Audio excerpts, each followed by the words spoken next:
pathian mi ngai lut na sagau thing marsom polna tha dong zinga ni kholo pi vanui li sit boina iti ham pakai ni kho nai jing iti le ngan the na la sa na kido kina kissa kitipa yilkil dang cha tho na thilhin ngai jing chen pakai leng gam sunai jing ama kam sung su hidam pha hin khui mangjong lew han thagau mi pathian mi hlat do sa mi ping tha ki he jong le ta sa pu khat hi inei na lai u chan ta sa dinga jong hin ikisabu juvin alama ahin la ta sa a hi phe hing na lai jong le ta sa phe a ki man cha da pa hi a khat na Halloween ani na hin ta sa sang lo pi jo ming tu sen ki se le lo pi jo chu thagau tur so ni na pa chi thi lo pi ta kha je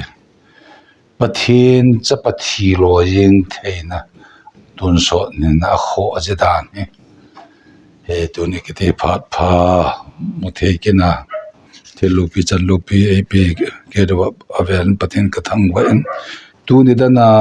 pansa na dinga thupi iti diu ham thil khat se wa la thupi ti pansa na na ki se ji he chen de dinga chun cham hlat na lo pi ti cham hlat na lo pi helayan tam ta sem se lovin bible lut pa yeng hoten helayan luk bung thum luk bung som ni la thum luk bung som ni la thum chang som thum la ni som thum la li thil se bol mi ni jesu to tha khom din apu yui lugumun kitilai ahin pha un jesu chu thing pe la hian pe on thil se bol te ni jong chu khat je lam khat vei lam a hian pe ta ve jesun pa ama ho hingai damin aje chu ipia bol he pu ve ati ti to yan lang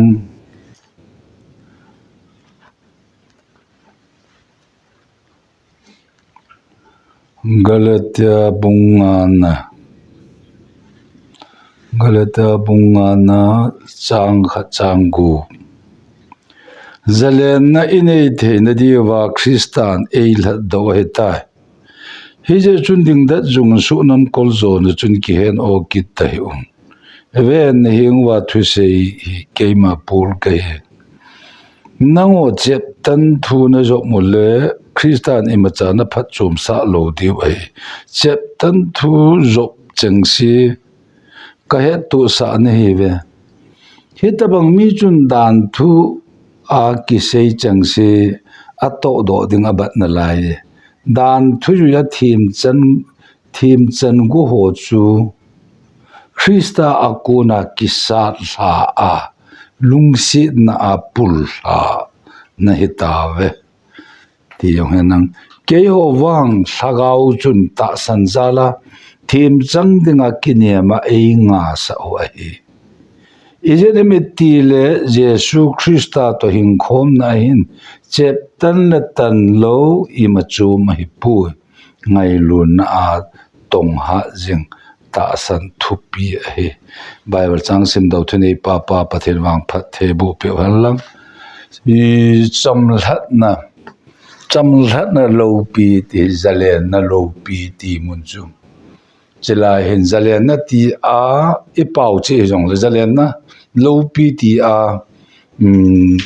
ngai then ke ngai tin cham hlat na lo pi ti a ngai then ke ngai mai tin a e pau che chuin cham hlat ti chu hoi la ya ku na hi cham hlat ti a bible pa Ephesus a o galata ka ti ka sei hi galata sim do no pa a cham hlat tu zalen ati a hi le hilai galata ho bung chung chang he chỉ lại hồi phát hi lụt na hiện là chỉ cái gì lo na pa hi rồi xây dựng rồi tiêu tiền Galata mi te chu Christian chu hiza ama wang dan thu zop ting ti chu mo si dan thu yo zop ting chu le chep tan zu da dana thulun luya apu apau abraham tu nia ho ding ata sana pau abraham to pa pathin anaki tip no hana chinang cha te chu nang cha te chu ni ke ka ikitip na he tu sa chu cha na pas cha pasana ne ju si hin che pan tan diu ti chu kagul pa ti chu na cha kagul pa kami ka sa ti pau ti ung ta pau chu nei ti phot chi na chu na cha te ata sa chung wa chu mel chi na mel chi na aput duty anakitip na upa chu hi dan na tu upa hi dan na tu ba Krista hung masanga ta san thu hung hun ka adanga dan thu anakai huina noi wa pa hilaya hi Christian je la cha hon to na ayong chu Christian jo hi wang wa le lang khal lang ayong chu me pin tha wa nga chu dan thu jo ji mo juda dan ele mo si dan chu zop da ding he poi ti khanuma zop ding ti hi uma ji chep tan ding ala mo sudan thu zop ding ti lai hi lai palai ta pa sei khan de ding ala cha polin galatia ho bung ko ma ase garda ho bung mi ko ho a thot kita ye ki se hi even na hele lang khal langa chu mi ping tha ta ama wang ta salama hing na lai ta salam lung put thelo he chi lagaw lam pin tha na hu hing na he chi thu ta thu wang chu he je ta san na pa ta san tho ta ama wang ta salam lung put lagawa thal lo ti chu dan thwa hing galatia ho bung pin tha ti thungai halang en jong che helai din mun pa jong chule ke jing jong tu ne a la cha helai muna tu ading pa jing jong hi he chi kaneu la ya he chi lai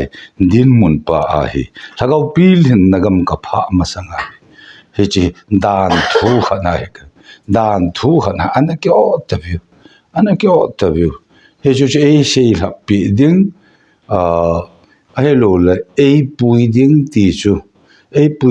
chu kanei lo ting katin ami ka ngo na helovin a bible sim ki jong le a bible pau chola ine awla ya chu ki he chen be se lo silai ki ka la ho le hilaya cham that iti zalen iti no pa hoilai palai ta cham that chu hoilai ta hi su hi nau ham ti chu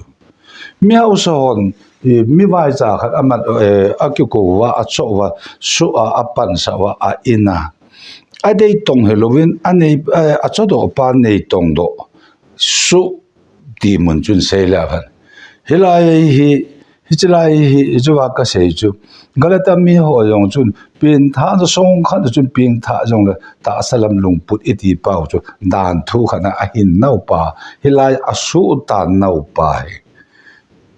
mo si dan thu yong ni ding he chep tan ding ta ana sei na lai pau chi asu lagaulam mi na ding a chu asu tang he ti pa chu ama chun ho gut khana hi chi ho gut khana chu awan gam lu ding ai lo hoi lai ti yong chu ai lai din mu yong chu hinan tin hin lai chi lai palai ta he polin chi ho bung hi lagaw lung na ta avil na mun pa hi silai din mun hi hoila hem dan thu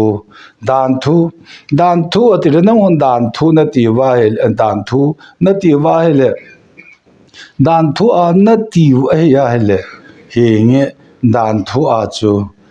hu hing na a uma he hu hing na a dinga ta chu na bo lo le nang ho yo chu Krista ti ba ki sa la na ta ve ti ai a ho hen chalai dem mun he je galata chung chang pa chalai dem mun chung chang he a chu cham than na lo pi ti hi zalen na lo pi ti a ke sei lai pa hi cha chun khatingang kating so le hela e bible chang sim da wa cross nga e paka jesu christa in mi chon se ho to akisim tha tai ti chon se ho to akisim tha tai ti pathin thu gui run na tinga ke khai sang ta pho chu gau sap chang ti na he chi thu gui run na chu mi chon se te ni ka la yang ke he pe chung chang yong hin hi chela ya yong hin tu ai se cham that eti na pa hin kho hi thiding kon che hin kho khana dan thun abol dan thu in tun so din na api yo lo dan thu job yo lo hin kho aman nau hin kho chunga he ti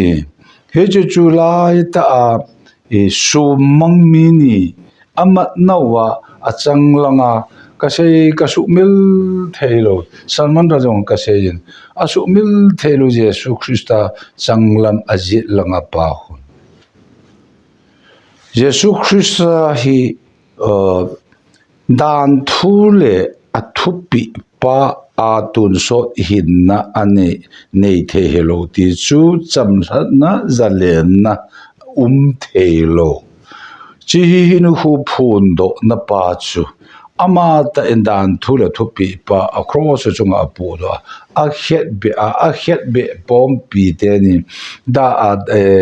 mi chon si ho ta kisim tha tai ti thugul hun na a lai ge het be pa a je langa so mong pa in jesu jesu avat ati pa jesu avat ti mit avat na ta mi hinga jesu mu pa chu helovin jesu yu koi ham ti chu jesu tu ni hin je langa ping tha lo se tin ki se ta te ping tha lo se I vei lang ma hit hi vat pa helo jesu adanga je lang hale jesu ping tha lo se danga chun jesu chu na vei langa che ven na vei langa ite na vat dam tun jesu chu akimat pu ti helo jesu ka vei langa na vei langa aki het be na he chi thu chu ton so na tu la ya jong pathin thu chu adi jing pathin adi jing na la ya te wan le si mang den ka thu jem sar khat mang lo ding ati na aki het be na athu thui chi thu ta chu e chi be lo he chi chu la cha pun tu la no pathin cha di jing na la ya ti na pa da he chi hin khu he la a je langa ne ki het be pa he chi dan thu to athupi chu cross a het pe ama khela thi hi chu ki che ta chu ata asana jesu chu thi helovin ke mi chon se khela thi hi ta asana chu ata asan pha na jesu ho ma ngam na ane I pem ngam zalen na cham na khathi ngam na khat ni ane ya a chon sit kingai dam na chu tur chon khra thi din kon cha ke be pa chun jesu koi hi ti hi a he chit pa na amu chit pa da ta san na mina amu chit pa na ngam ta ti chu ki phalam na nei lo ba jesu na gam na run teng le nei su meli nei hejin ti ngam na mi that pa chun ngam na ite nei mi di lo mi sumang mi se mi dem mi do kilang khan ke bung khan bol mi chun iti ngam na ine dio ke ta bang lo ni iti ngam na ki ne ding ama wang che jet langa ki khat be pa ngam na ane chu jesu a chu ngam na ane jesu ngam na ti chu ama sung tun so hin na chu ama tun so hin na ding apia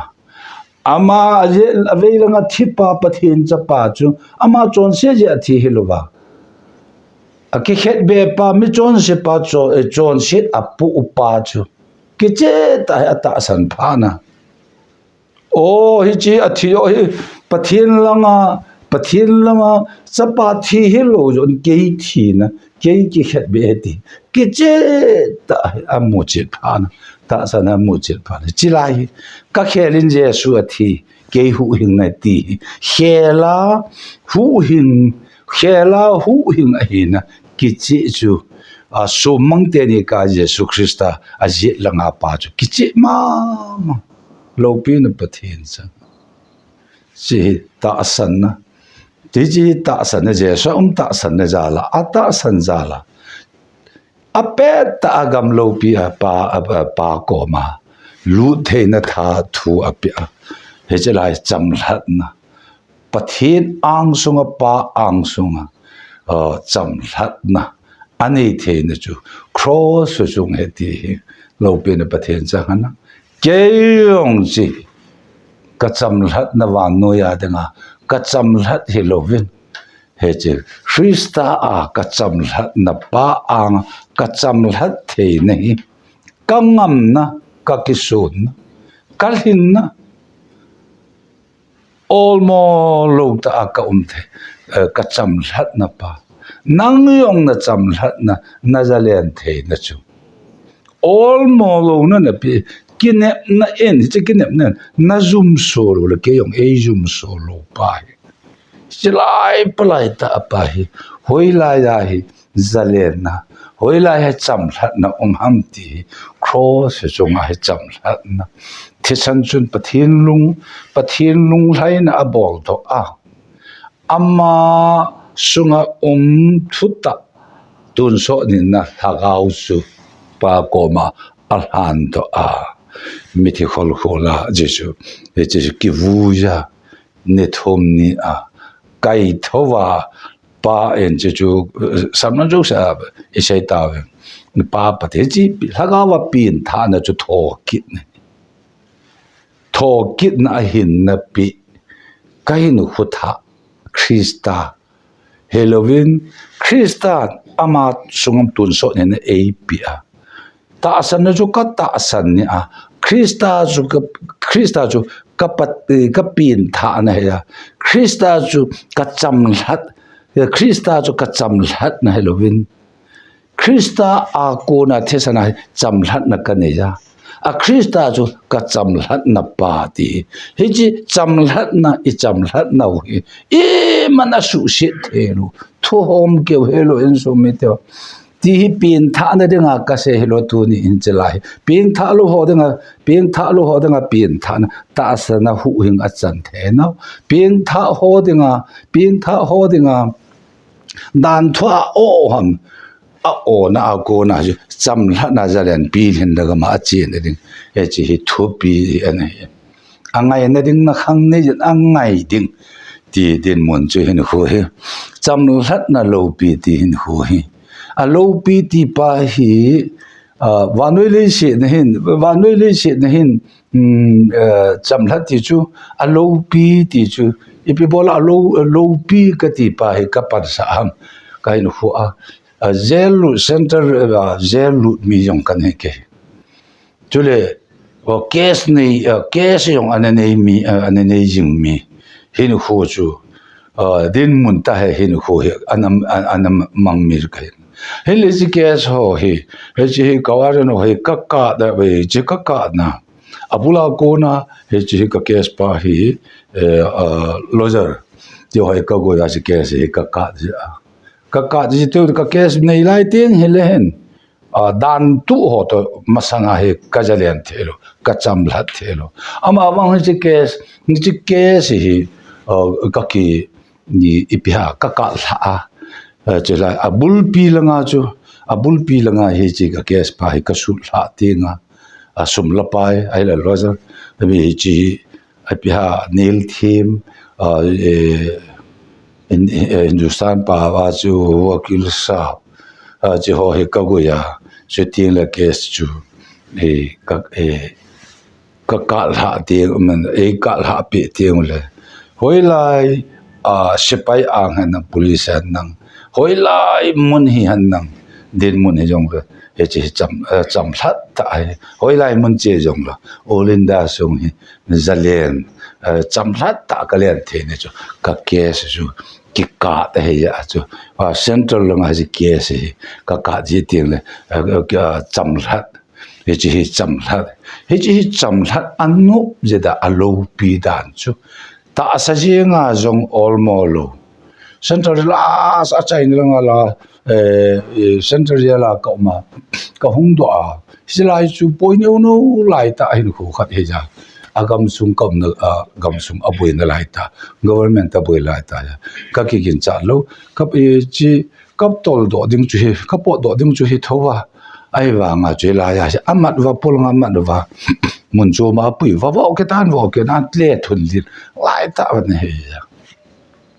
ai ya la chu ka ki hol be se lo lai den mun chin hua la ya chu ka u te ho ai lo la i chi ka dinga ipidem e ho sa ho nama ding ti tang ka ti aphunga changa hai lo ba so pe ho sa ho in lai ana cha ana ba polanga je ba hin hua lai ta akong do lai ta he ep ka bol ham ti chi central jail mai lai ta ka den tu a ko na central jail kai nu hu a ka hong ta lo de chara nang yong nei ke he lang ke hi ka dam sung nang sunga ka hong lut ta lo de ka ti mi sunga ke vai pu da ka keng ka ta ka keng ka ta sil ka bola ka pi se mul ka bola in langa chelanga ju gong do ji chu ma chu e mat tal e mat khale wa ka wang pha hi chu kan so mi to alo pi cham hlat alo pi dan ho zona ko na cham hlat mi se na ko na cham hlat ki ti zo se han sit phun sit mi vo mi tha ho kelang khan ke bung khan zu don sane ho mi se ti ho zo sha cham hlat ki ti chu hilaya ya ping tha song khat galatia mi ho so pete banga chu ping tha hu hing a hen na he me he tho ta ama wang dan thu na hing ho chu hi chi ho chu chu da chu hi le krista chu chon si la cha ham an dia anam ju da mi dan ho na pa hi tu ni azu de ta sana azu da lo israel lo gentle tail ta lo hin kho a ta sana hi ta sanza ra thim chan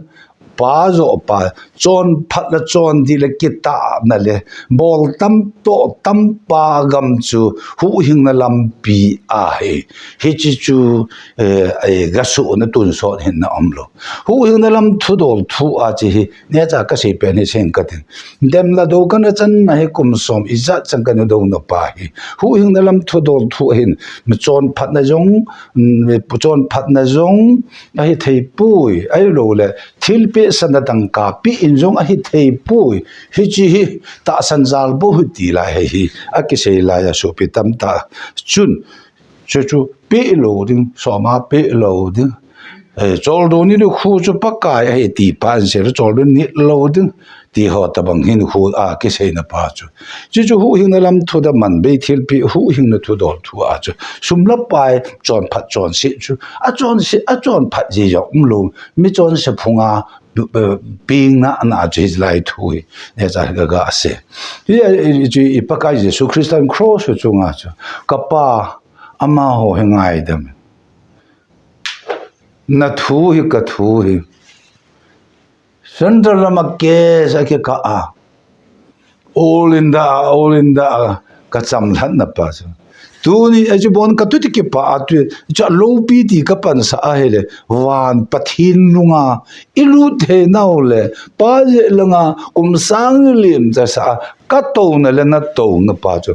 ve chen te so pe te ha ve chen ti pa chu ti ha ma khat ke ho thu khalanga ka se lâu pi chu ka sa be sa vet ti men ga ti che chu ta san na lungin vet ti mi angai da ding na khang chu ngai ti lâu pi he ka tha a chi hi lai den mun chung chang hi cham lat na eti hi thokit na hin na ei pi wa pa je langa e to no tu ne pa je langa kapa aba he pa ti the na e hol hagaw le amal hagaw ke thu a cha cha ba he pa ti the na ma thesana cha ten ipa he pa ati he no eti ikipa ni he na ila sit ni in kho lo nu khade bol sit ni a khade ni yu te dol ma chapang tha se bai chu kho hello chun atm khana esu tha se na esu lung hang esu no tiang le no pa ama chun ka u chun ai lo ama chun he ti a abola ti a he ni ke kap ji ipi nam thisan cha go lo cha en apa ko ma ki nga ane na pa tu ni im hi chi adama ko na mo se ki ka chon sit eden na cross a yesu na pod a gam thip ko gul sum ang bul ve ho jo si dam den ke ti krista vat sa na vat ka na pa hi krista kalver cross a hong ke het be a adama en na ho jo si le mo si dan thu jo si chu cross chu nga pu do a het be a ama ta asa ta ama tun so de na e be a thisanin pathin lunga sop thina tu ni a medical hula ko na e kai tho wan gam pa ji langa he chi e cham hlat na pau hi chi thu ta san cha te lei yong wa na ke mang din mun e ja tu ni a hoi la hin khu din mun hi ha chila ya e shu chan sa ji le la e chi the mo no lei lung ngai na pa sum la pa nei lo nei na pa a hu ta san lam pi pa che lo wa lei lo pi na lei ta sa ngai cha na ho hin hu a min than na mel hoi na ding ma he lo ki sim lo pi na ding ai lo wa he le ni gam len ta in phata ta ai lo wa la gari phata ta ke ki cho na pa zo hi re ji lung he ta san na a phut da to lo wa he ji lung hi lei lung ngai cha na phu da na umpa helaya wa no hi zalen thelo chamlat thelo wa na hi na kha ju so pi tu in jong na chamlat na pa he krista thisana chamlat krista ma tun so thin na korwan in pi a zalen ta chamlat ta na umsa lal thisana ipakai jesu krista thisan ipakai jesu krista abuwa he che mi ping tha lagaw mi te adenga he chi hi in na ito teng yong la he chi ta san na ke cham na she dem na to wa ito yong ke cham na ai lo le itiham mi na ba noi le she na he chi ta san na khu sa thei lo mi hin khu yong ju wa noi mi emu te nga he ke na la ne he chu an na thowa anna ama bang he chu alung hang he lo in he chi yong chu yesun pa a he thim lo he ngai da men ti I tau pi de chong ya ta chu ya le me shu no pa the le shu she na ye te thil na cha ka se ya meeting ji ma sa te ho ho he gana ka va ja ta za pol te ho a khol jin na ga ma ai lo la atang yong ti tang ka ti he cho yo shi ho jong hi me ma la he ji pathin thugil thuta ata yong hello la a hin khu anaman la ya mi hin khu amu wa athu lal ding dan ho le hi chi hin khu ding dan ho hi chu ba he ding ti hi ka ngai tu ji a chỉ chú cụm giá đấy giá thì chỉ cần thôi giống cái thì lo giá trị giống mấy gì cả khá giống ấy liền gam na cái tổ nó phải hiện khổ đến muốn họ là ya sẽ gì họ thà cha bố lên cái bà nó thu pa sẽ ya chỉ chăm lát na gam pha ho din mun ho chu chăm lát na he yong la tu ne ta sa khat hi nei na la he ya chu ta salam lung put pa he chỉ lagawa ki khang la na mong pha ta kai lagaw thieng aman thelo naman thelo na e man thelo ne chi pathin mi hu hing na hi mo ngan si ti la cha pol de on se ya so pete ho ata le ha su ho mil hilonga pen and tu pen and tu an yan ka asun ka am hoi lai ham ngan the ha san lung hi chol do lu ba hin khu hi chol do lu e ji chapang khat ya ha mang na ding khat chi ham gakal ham ahelo abong de la lu na ding ti hin khu khana e chi banga lungling law khat tabang ahelo la lungim tabang kir haya chapanga ke man tabang hin khu khana aput na ho hin khu he ipgm chu ai le cha cham hlat nau pa chu e cham hlat thelo ham hero a cham hlat no hong sunga chu lo le ta san na lo ho hin ho chu e jo ba chapang khat ko la hamang ding ai lo thing jong hamang ding khat ipti da ha lung kho pi a in dala chapang gama ga hu do ding ti hin ho gama le kha tho na so pe te ho e adan no krista pi dung chan na pha ka wa da no me naw so na tholar banga ka mak peng ka ya ti na pa dim bangai he azu in su mi te tu ni cham hlat na lo pi hi ti pa hi ke ti thu pi a iman pau hi chi I cham hlat nau hi pathin lung sung pathin chen na wan ajit lang e ki to sa nau hi chi thu ta san cha te hi helai le she na tu na ta sa na khusa e che da dan thu a pa hoi lai ham ta galata ho bu me te hin khu ga ma he chi hi e chu pilin na pha tak a hi dan thu khat ai ki hing dan thu khat chu chu le ta bol ta lo ding he che le ta san na pa ading lo ta san na pa eti ting le hu hing a hi na he chen thu ka pa a chon se ngai da min ti ta san a chi pa chun a chon se nga ding lang pa a he ta lo wa ngai da mai na hi chi thu ta san chu ta san na khusa a zalen ta cham hlat ta wa le se pa kai hung ding kon sa a in sunga ji cha anu pa tur cha he na nammi he no ko hin kho he jong hi cha he kisa e che lai bo wa he chunglam thu he chi chunglam thu jing bo he ge la noi lam thu he lo wa chunglam thu jing so ngai tu a e hin khuman ti pa he mi him lam he lo wa pathin lama mi himin hi che ta san na an ta san he lai pa lai ta lagaw thingin he chi sim tha na he chi cham kim na lo pi cham kim na ka ti chu cham hlat na lo pi ke ti cham kim hu in cham kim cham hlat e ti na pa he chon si su satana ko na medical ko na mithiola ko na la do ai pui do wa mingam pa je langa e ke to sa do thuyeng bo chu holin ti thu hi kolsa bum thum da chun chang thum nai ye jenem der nang ho thi sa ne ta nai nau jo pathin sung gil krista sel tha tai ti hi chi thuta hi ta san nai ka ngai tu ko ma ha san gan the na ka tu to e pi ka tu a e pi ga tu ti lai ka to na in mu ni ka ngai tu a ka pa kom je langa ka to na e ke to sa na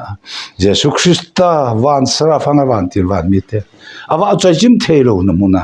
e ilagawa ato a na pa den mun ho ingai tin chunglam thuing bo noi lam hin do chunglam thu jo hin hi jo lo pi na cham hlan na lo pi na chun noi hi pulin thil dang hi krista ka he na chun a kho khal su akal ha mong kho khal hi chi sang a pha li chi sang lo pi te be tun ha tho pi di pa jo hele he chi cham hlat na ya ma ti lo hi cham hlat na dang a he ka ni he ka mo jo ta he ya cho ma ka he na ama ko na cham hlat na ka mu pa hi adang sana dang ka a cham hlat na e ma cha ka mo he ju Krista cham hlat na ma ka mu chi hi ka ta san na ka ta san he akichi tai ti na a sei do na pa chu thil dang e bang ka ngai tu tai ti the na he cham hlat na lo pi tan le she na thagau lam sukha thei khop chan ge ya leilung ngai na pa thi san the ya wan ngai na van pa zelang Krista ke to sa na kapakai na pakai bu ngai lut na theina nei theina lung hi lagau thinga ko na ai bu so pe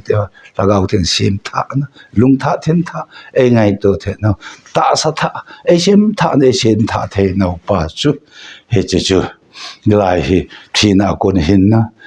dan tha to pe ko na chu Israel sa na cham hlat na pa tu cha jing lung oi tan che jong wa te ti ikitip no